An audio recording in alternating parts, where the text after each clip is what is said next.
towards a future of prosperity and development. Dave is going to come up and give us a presentation on BRICS. And Dave is from the Seattle movement. He has, it's part of the senior leadership in the LaRouche PAC movement in the States. He is on the LaRouche PAC Policy Committee. If you go to the website, the LaRouche website, every Monday they have a LaRouche PAC Policy Committee meeting, and you can hear the discussion that goes on between Dave and his other 5 Policy Committee members and Linda LaRouche. He has been in the movement for about 12 years, and he ran for Congress for Washington State in 2012. So I'll go and do that.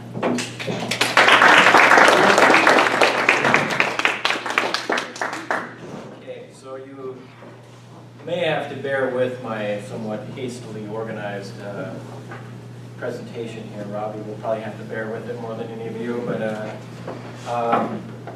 but what I would like to do is, in a sense, I saw the presentation titled Canada's Role in the BRICS. However, I probably will actually not say very much about Canada at all.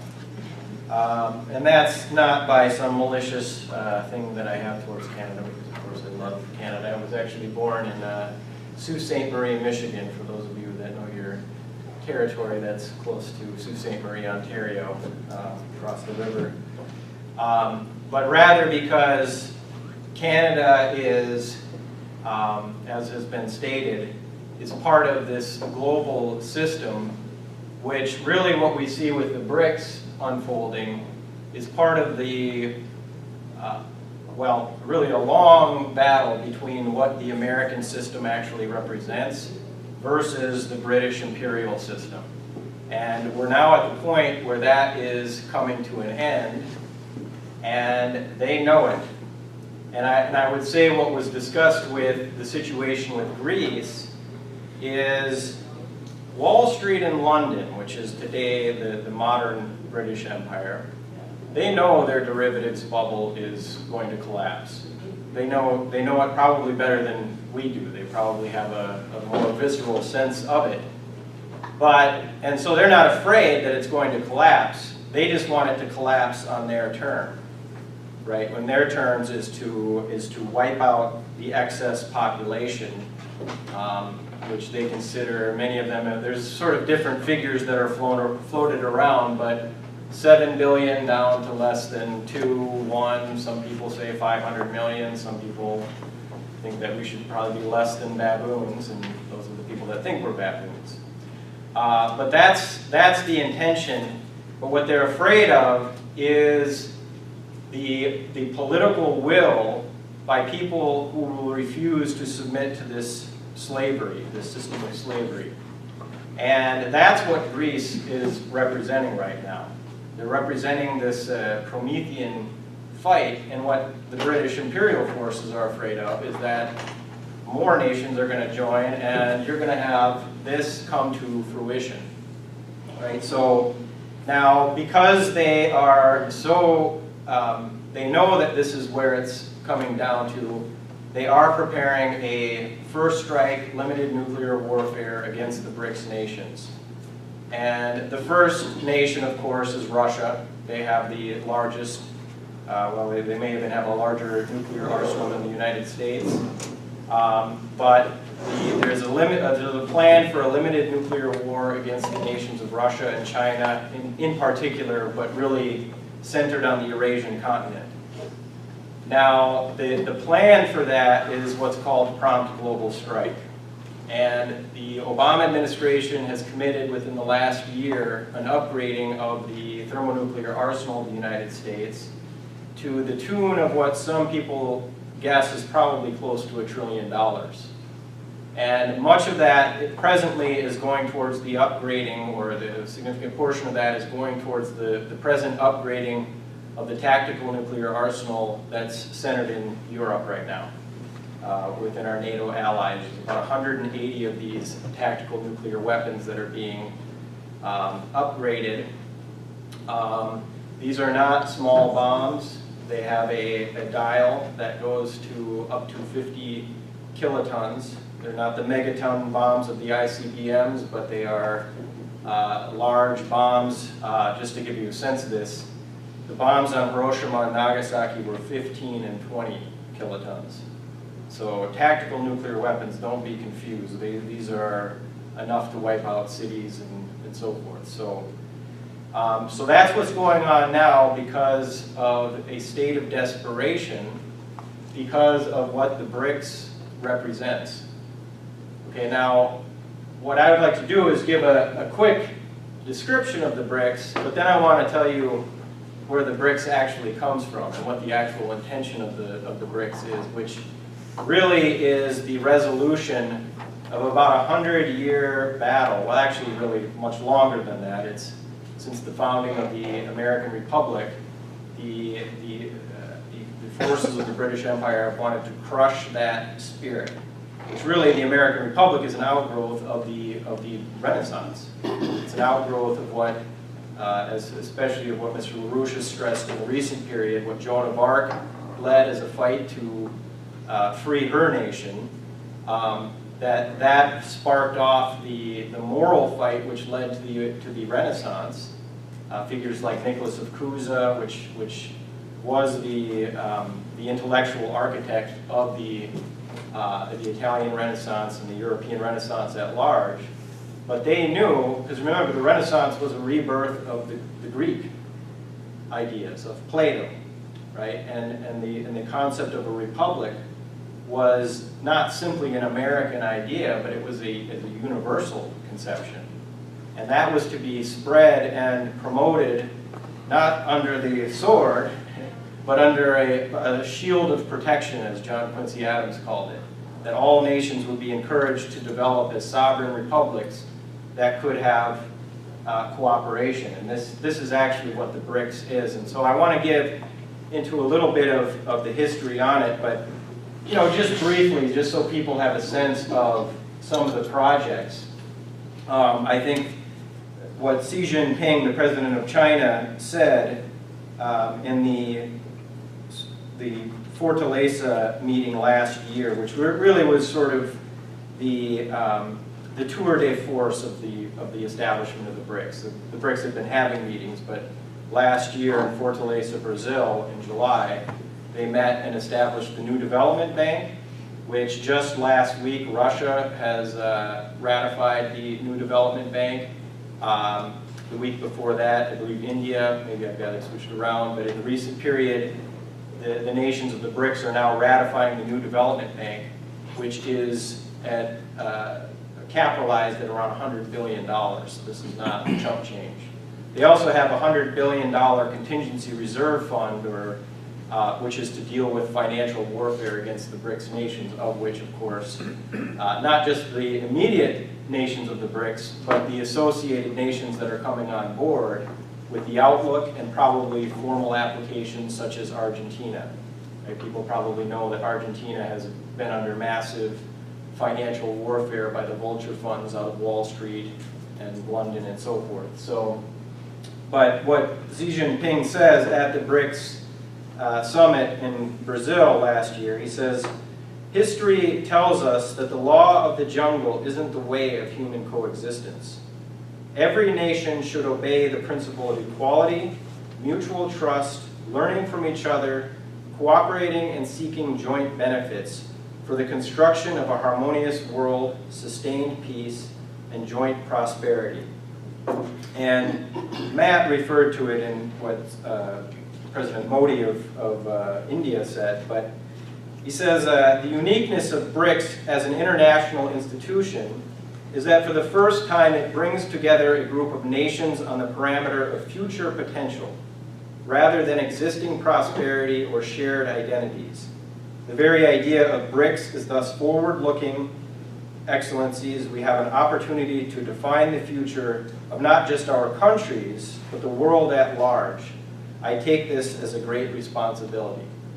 So that is what, and the idea of future potential, this is what the American credit system is based on, that of Hamilton, Henry Carey, Abraham Lincoln, McKinley, those that understood this, Roosevelt understood this, that wealth is generated in the future in what you create as potential.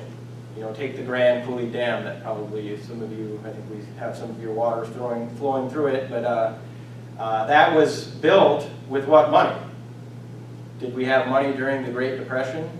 Right? No, but we knew that had we built it, it would provide future wealth generating capabilities that are still going on to this day. And that's the idea behind the new development bank and so forth. So, and this is what the future potential represents. Now, in line with that, they're also forming the BRICS Young Scientists Forum.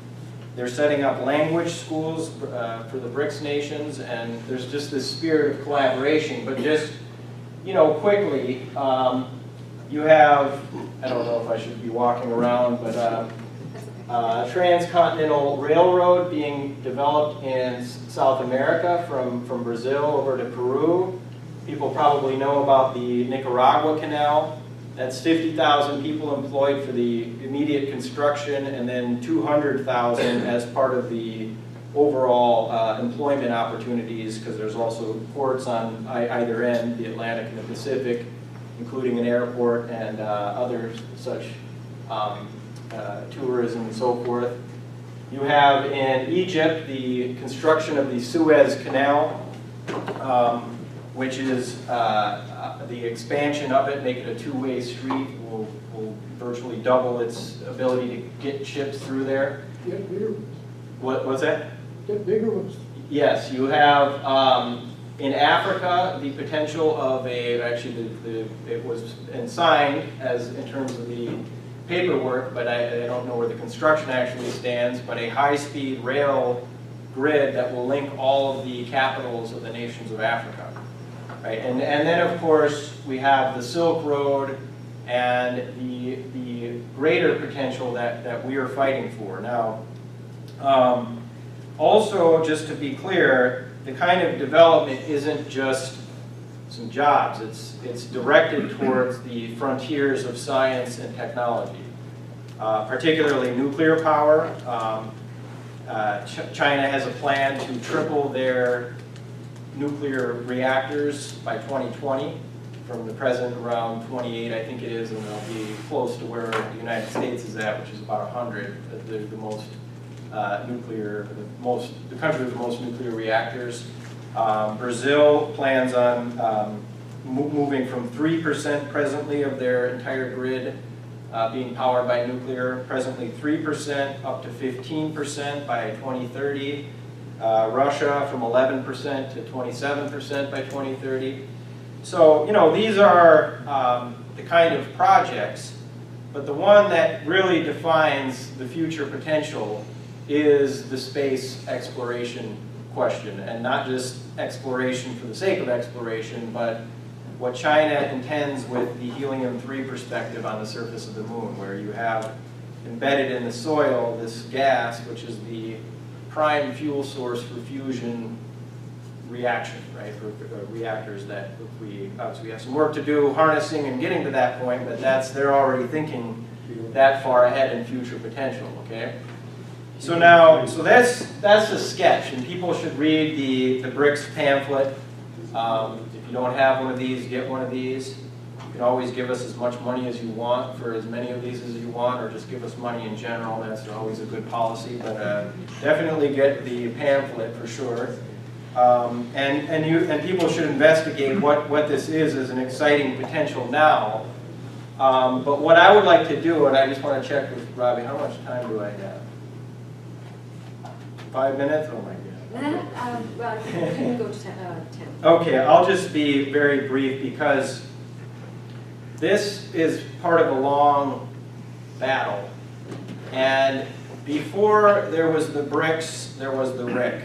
And this was said by Sergei Lavrov, the foreign minister, on the birthday of Primakov, who was the prime minister at the end of the 90s in Russia. Now, Primakov was the one that came up with the RIC concept, Russia, India, China, as the strategic triangle. And obviously that represents a giant land mass and population with 2.5 billion people just between China and India alone, right? But it was an outgrowth of the fight that LaRouche and his wife had waged really since the 70s around the establishment of the International Development Bank. But we wrote the book on these projects.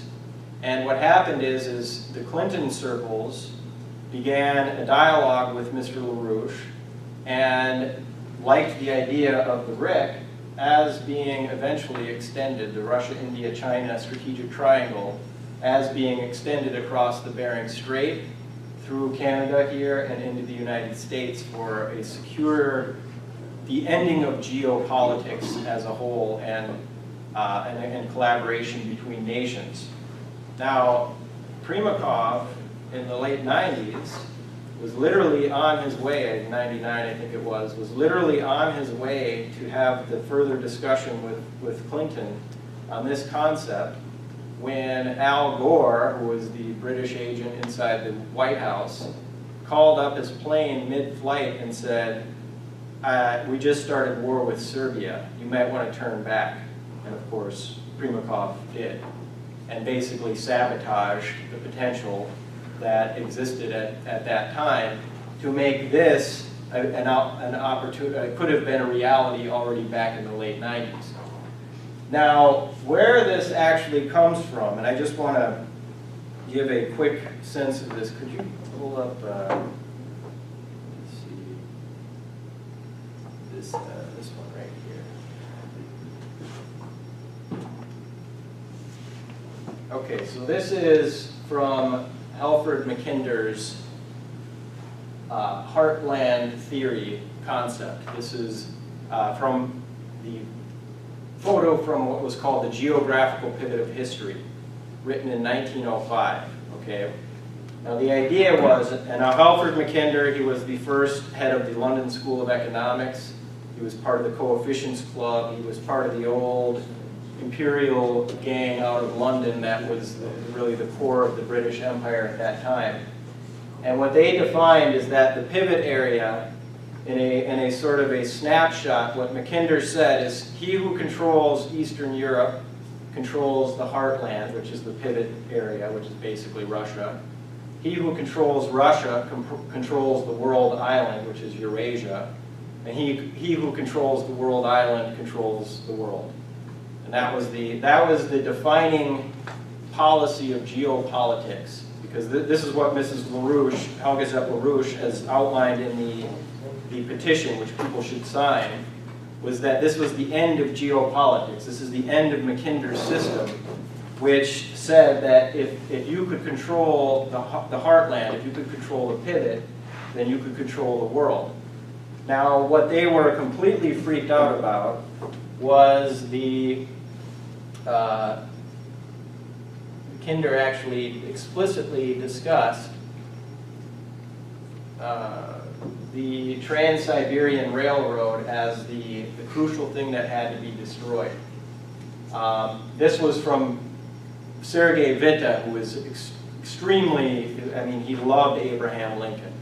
And the policy of the Trans-Siberian Railroad was a copy of the Transcontinental Railroad of Abraham Lincoln. Now the key was the fact that Witte had the idea, so this was constructed in 1892, it began construction.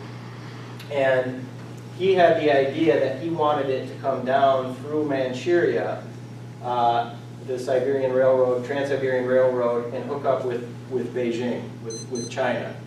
And that he knew that if you could secure China and Russia's relationship, then you could secure peace and prosperity. And he had the idea even back then of going up through the Bering Strait.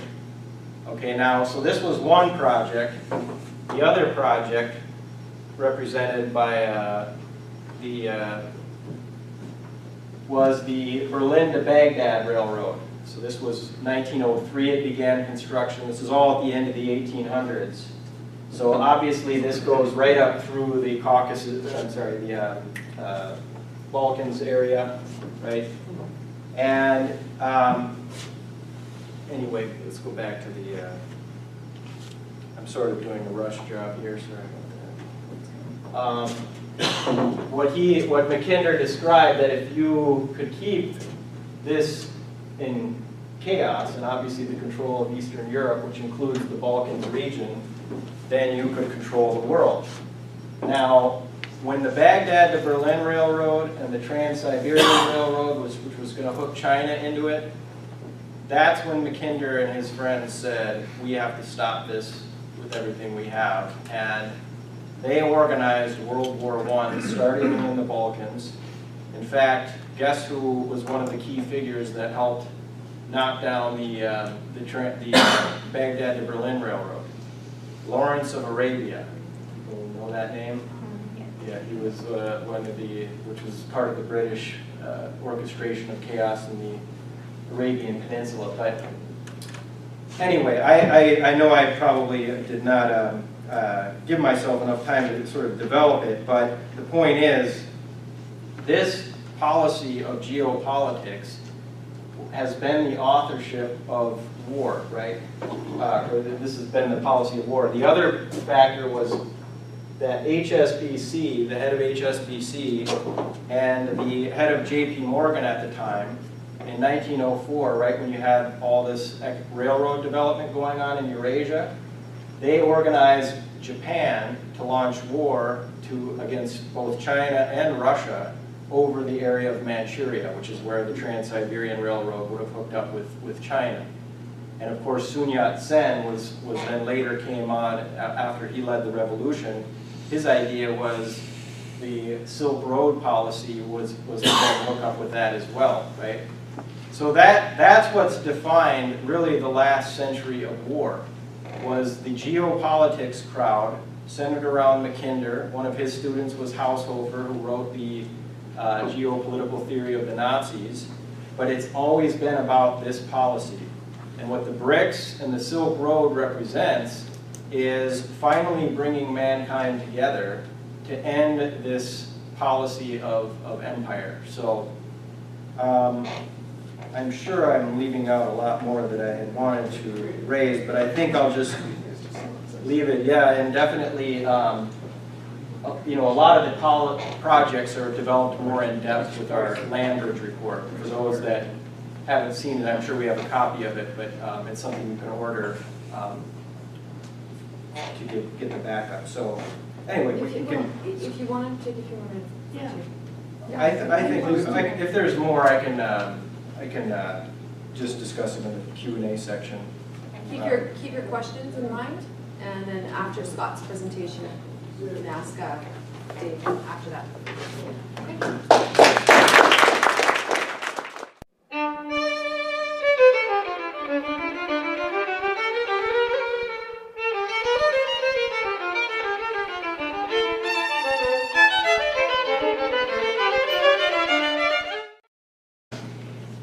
He has been in the movement for about 12 years, and he ran for Congress for Washington State in 2012. So I'll go and do that.